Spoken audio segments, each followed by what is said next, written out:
وقتی چراغ روشن کنید نور محیط رو کاملا روشن میکنید. خب بریم سراغ عملکرد این محصول.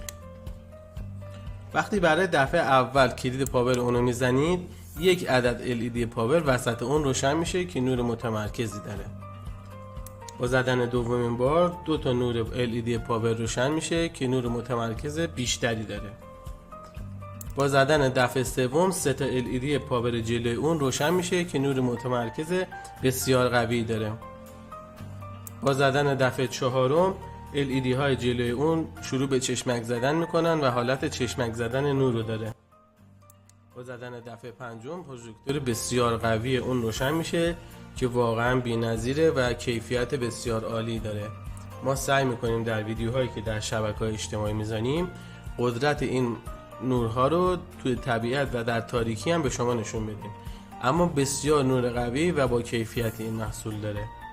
با زدن آخرین بار هم چراغ پروژکتور اون روشن و خاموش میشه.